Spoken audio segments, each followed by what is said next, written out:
नमस्कार। आज हम दामोदर नदी के किनारे आए हैं। दामोदर नदी जिसे कि बंगाल का शोक कहा जाता है। जिस तरह बिहार में कोसी नदी को बिहार का शोक कहा जाता है, उसी तरह बंगाल का शोक कहा जाता है दामोदर नदी को। और ये शोक क्यों कहा जाता है? क्योंकि ये नदी कभी अपने भूतकाल में, कभी अपने इतिहास में इतनी तबाही मचाई है, लोगों को इतना दर्दनाक कहानी दी है कि लोग इसे बंगाल का शोक के नाम से जानते हैं। 1743 ईस्वी में भयंकर प्रलाप ने बंगाल को हिला कर रख दिया था। उसके बाद 1943 में भी भयंकर तबाही मचाई थी इस नदी में।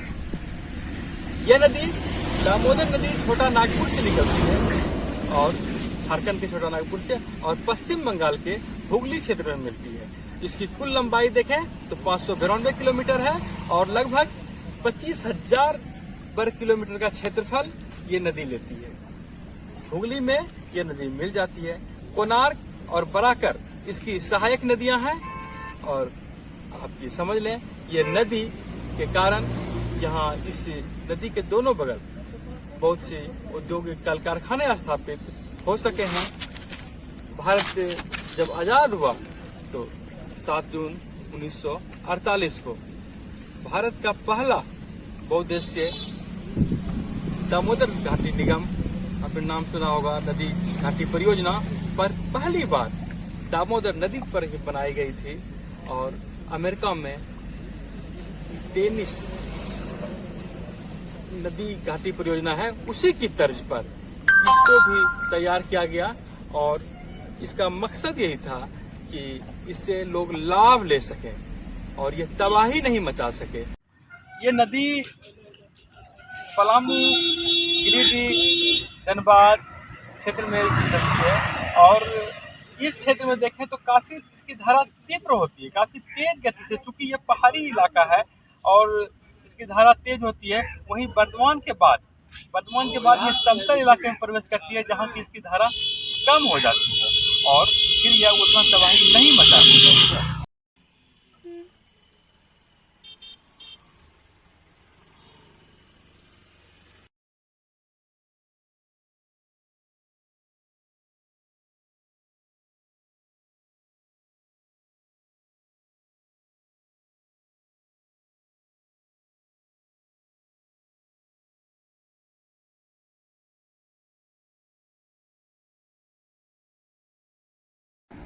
आप देख सकते हैं कि कितना यहाँ आनंद आता होगा सैलानियों को।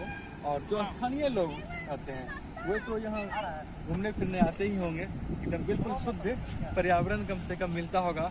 आज की शहरी जीवन शैली से इतना प्रदूषित वातावरण है उससे दूर।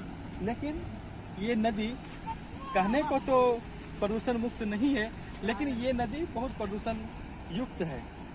और इसका कारण यह है कि ये नदी जितने भी कल कारखाने हैं उसके ये नदी के कारण ही है और उसका कचरा इसमें बहा दिया जाता है।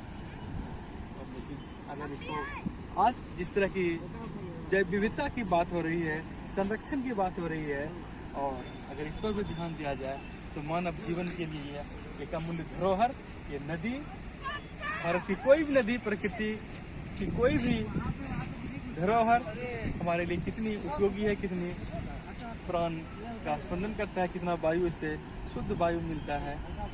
और समझ सकते हैं इससे इस प्राकृतिक वातावरण में हमको कितना आनंद मिलता होगा। इसके ऊपर ये पुल है, ये पुल जो कि 2 जिलों को जोड़ती है। अभी हम आए हैं दुर्गापुर में। अभी हम यहाँ पर जो है ये बर्धमान जिला में है, ये दामोदर नदी। और ये जो आप पुल देख रहे हैं ये बर्धमान जिले में बांकुड़ा जिला और दुर्गापुर, इसको जो है ये दोनों को बांटती है। ये पुल पर दोनों का अधिकार है, दुर्गापुर और बांकुड़ा जिले का।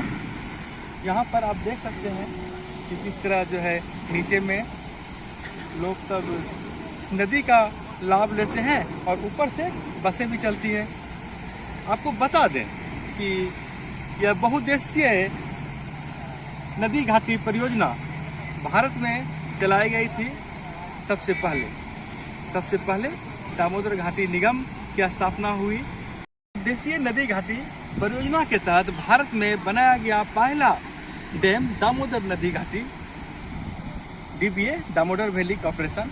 आप जानते होंगे कि यह अमेरिका के DVA की तर्ज पर ट्रिनिटी वैली अथॉरिटी अमेरिका में है, उसी की तर्ज पर ये DVA दामोदर घाटी कॉर्पोरेशन इसकी स्थापना की गई थी 7 जुलाई 1948 को। इसके पहले आप जैसा कि पहले भी आपको हम बताए कि ये नदी भयंकर प्रलाप लाती थी। बहुत ही 1700 ईस्वी में, 1800 ईस्वी में, 1900 ईस्वी में कई बार आई इस नदी पर और बहुत ही तबाही मचा रही थी। लेकिन उसके बाद बार जब ऐसा हो रहा था तो 1944 की बात है, बर्दवान के राजा थे और एक मेघनाद शाह का नाम आता है। उन्होंने सोचा कि कुछ करना चाहिए कि लोगों को जान माल से सुरक्षा हो, उसकी बचत हो, उसके नुकसान नहीं हो। तो वो लोग यहाँ से कुछ लोग गए अमेरिका और वहाँ DVA ट्रिनिटी वैली अथॉरिटी को देखा कि किस तरह अमेरिका में भी इसी तरह वो नदी बहुत ही भयंकर नुकसान करती थी। लेकिन वहाँ इंजीनियर ने और वहाँ की सरकार ने, प्रशासन ने ऐसी स्थापना की, ऐसी कोशिश की कि उससे जहाँ वो नुकसान पहुँचाता था, विनाश लाता था, उससे अमेरिका में काफ़ी विकास हुआ। उस जल को बेचा जाने लगा, वहाँ उसका उत्पादन किया जाने लगा। उसी तर्ज पर भारत में यह स्थापना की गई इसकी 1948 को।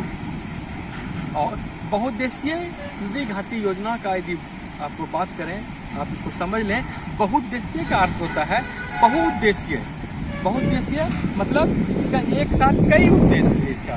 जैसे कि इसका सिंचाई के रूप में इसका उपयोग किया जाता है, जल के रूप में, कृषि के रूप में, और इसके साथ साथ इसका ताप भी बनाया जाता है, बिजली भी बनाया जाता है, और इससे जान माल की कम से कम नुकसान हो, इसका यही मेन मकसद रहा है। आप उसके बाद आप देख सकते हैं कि किस तरह यहाँ पर इस नदी से बहुत तरह का, देखिए यहाँ पे आप इस नदी का दिखा रहे हैं आपको ये मछली, ये इसी नदी की मछली भाई साहब। हाँ, इसी तरह इससे बड़ा भी मछली होता है इसमें क्या? बहुत बड़ा होता है, तो बड़ा मछली होता है, इसी जाल में फंसाते हैं। बड़ा मछली को पकड़ने का बड़ा जाल है, नेट बड़ा है, एक छोटा नेट है, छोटा मछली मिल जाता है। ये इससे जो है स्थानीय लोगों को कुछ रोजगार भी उपलब्ध हो जाता है और तो पैसे भी जो है लोगों को अर्जन हो जाता होगा। आप लोग इसी पर निर्भर है और कुछ काम करते हैं? इसी पर निर्भर है। इसमें कुछ पूंजी तो नहीं लगता होगा आप लोग का? तो लगता है। ये नाव आप लोग का है? इसमें जाते हैं, मर जाते हैं, ये मछली अपने आप इसमें आता है।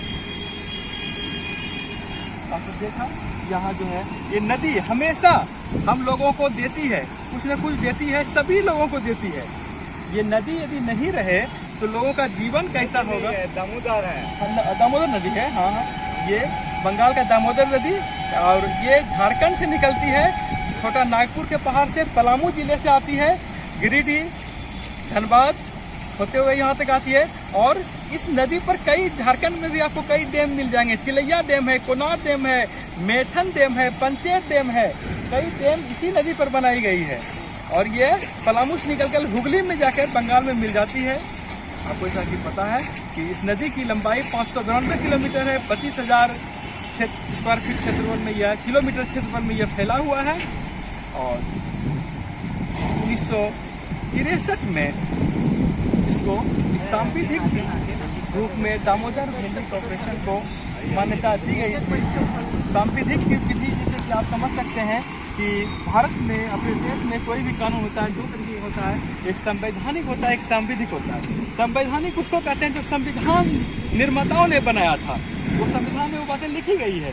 लेकिन संविधान के लागू होने के बाद कोई चीज़ की स्थापना की गई, कोई कानून बनाया गया, उसको सांविधिक विधि कहते हैं। और इसी सांविधिक विधि के तहत दामोदर वैली कॉर्पोरेशन की स्थापना की गई थी 1963 में। आप ये देख लें कि किस तरह जो है यहाँ पर लोग आते हैं और जाते हैं।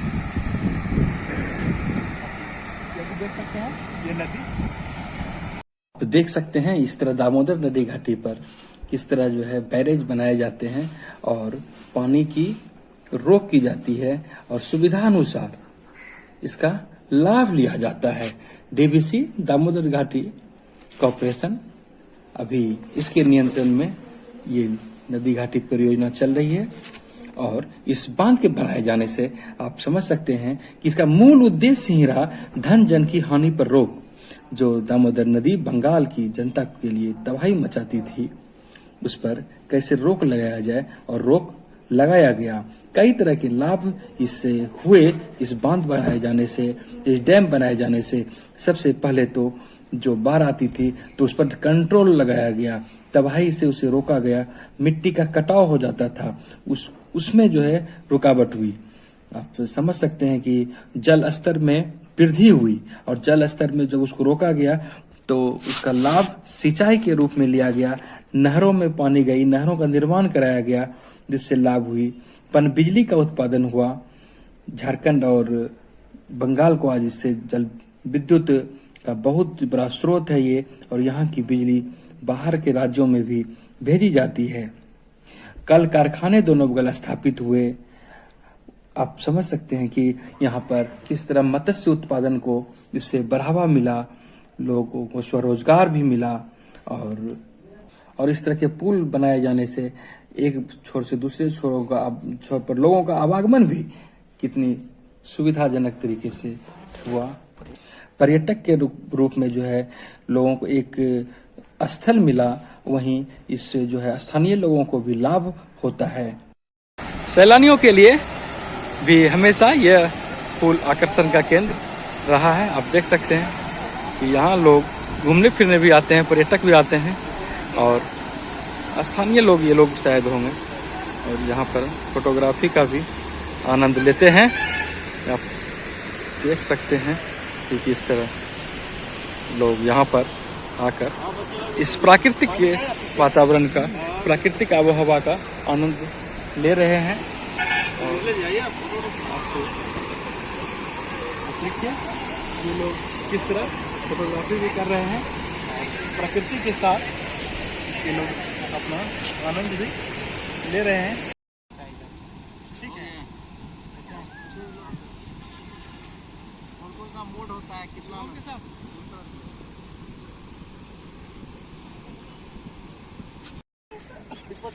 हाँ लालू यादव का आवाज है ये भगवती यादव।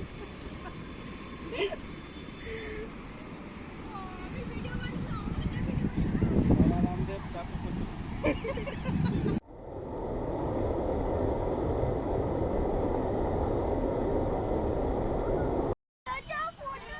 बीच पर जाते हैं हम।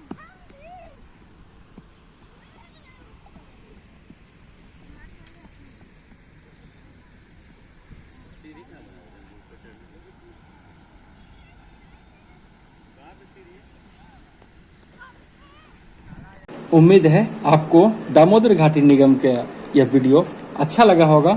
मिलते हैं नेक्स्ट वीडियो के साथ। मैं मिथिलेश, कैमरामैन दिलीप कुमार के साथ।